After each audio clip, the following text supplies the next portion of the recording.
तो एक तरफ हम लोग देख रहे हैं कि भारतीय डीआरडीओ लगातार एक के बाद एक नए नए इनोवेशन करते जा रहा है और भारतीय फोर्सेस की सारी रिक्वायरमेंट अब खुद के बूते वो पूरी करने में पूरी तरह से सक्षम भी हो चुका है और लगातार इस प्रगति को आगे बढ़ाए हुए है। लेकिन दोस्तों, इसी बीच भारत की प्राइवेट कंपनीज भी खाली हाथ या हाथ पर हाथ रखे नहीं बैठी हुई है, बल्कि ये वो दौर चल रहा है भारत का जब पहली बार इस लेवल पर भारत की प्राइवेट डिफेंस कंपनीज भी अपना योगदान दे रही हैं। जी हाँ, आपको कुछ समय पहले याद होगा मैंने आपको एक वीडियो बनाकर दिया था मिडगेट सबमरीन्स के बारे में, यानी बोनी सबमरीन्स, बिल्कुल छोटी छोटी सी सबमरीन्स जो एक फुल स्केल वाली सबमरीन होती है उसकी तुलना में ये काफ़ी छोटी होती हैं।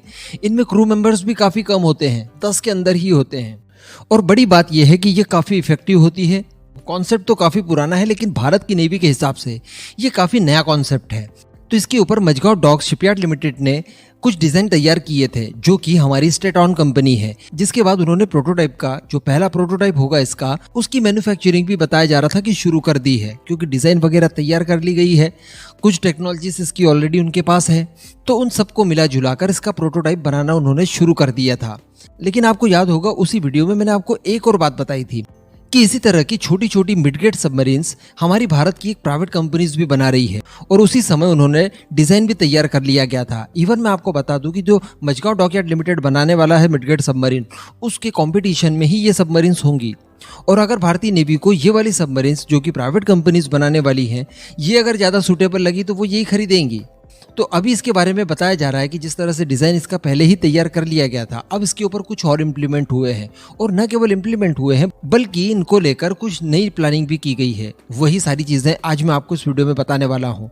वीडियो को एकदम एंड तक देखते हुए चैनल को सब्सक्राइब जरूर कर दीजिएगा। तो दोस्तों, बताया जा रहा है कि भारत की प्राइवेट डिफेंस कंपनी यानी L&T, उसने एक मिडगेट सबमरीन का डिजाइन तैयार किया है जिसको नाम दिया गया है SOV 400। अब बताया जा रहा है कि इसके लिए ग्राहकों की तलाश की जा रही है। ऑब्वियसली इसके लिए जो प्राइम कस्टमर होगा वो भारतीय नेवी ही होगी। लेकिन इसी के साथ साथ इन्होंने डिसाइड किया है कि क्यों ना उन छोटे छोटे देशों को भी ये सबमरीन दी जाए जिनकी हैसियत या जिनकी इतनी कैपेसिटी नहीं है कि वो बड़ी सबमरीन्स को खरीद ले, उनको ऑपरेट कर ले, या कुल मिलाकर ये भी कहा जा सकता है कि ऐसे देश जिन्हें ज़्यादा रिक्वायरमेंट नहीं होती सबमरीन्स की, उन्हें इस तरह की सबमरीन्स ऑफर की जाए जो कि काफ़ी कम लागत पर उन्हें मिल भी जाएगी और काफ़ी कम खर्चा करके वो इनको इस्तेमाल भी कर पाएंगे। और अगर इनके फ़ायदे देखे जाए तो वो बहुत ज़बरदस्त हैं, क्योंकि इसके कुछ फीचर्स भी निकल के आए हैं, वो अब आप जानिए। सबसे पहले तो मैं आपको बता दूं कि L&T ने जो तैयारी की है वो छोटे छोटे एशियाई देशों को, जो कि समुद्र तट से घिरे हुए हैं, उन्हें बेचने के लिए की है, जिसमें सबसे बड़ा नाम आता है चाइना के दुश्मनों का, जो कि चाइना के पड़ोसी भी हैं। यानी चाइना के आसपास के जो देश हैं जो समुद्र तट से लगे हुए हैं, जिन्हें चाइना के काउंटर करने के लिए इसकी रिक्वायरमेंट भी होगी, उन सारे देशों को ये ऑफर की जाएगी। इसके डिस्प्लेसमेंट की बात की जाए तो वो होगा 550 टन। साथ ही इसमें 533 mm के हैवी वेट टॉर्पिडोज भी आप लेस कर सकते हैं। SOV 400 का इस्तेमाल आप 10 की संख्या में SF ऑपरेटर को ले जाने में कर सकते हैं। इससे कम भी चलेंगे, लेकिन 10 भी आप बड़ी आसानी से ले जा सकेंगे। इसी के साथ साथ इस मिडगेट सबमरीन में सोनार, उन्नत रेडियो इलेक्ट्रॉनिक सेंसर्स और कई तरह के आधुनिक वॉरफेयर सिस्टम भी इंटीग्रेट किए जाएंगे, जो कि सर्विलांस के काम के लिए बहुत ज़्यादा महत्वपूर्ण है। आप जानते हैं कि ये जो सोनार है ये क्या काम आता है? ये दूसरे समुद्री जहाज़ों को या फिर दुश्मनों की सबमरीन को डिटेक्ट करने के काम आता है। यानी जिस तरह से बाहरी क्षेत्र में हम लोग रडार सिस्टम को इंटीग्रेट करते हैं, एग्जैक्टली ये पानी वाला रडार होता है। तो दुश्मन की अगर कोई सबमरीन आती है, कोई उनका नेवल शिप आता है, किसी भी तरह की कोई मूवमेंट होती है, तो उसके बारे में ये सोनार इसे पहले ही बता देगा। ये पानी का रडार है, ये आप मान लीजिए।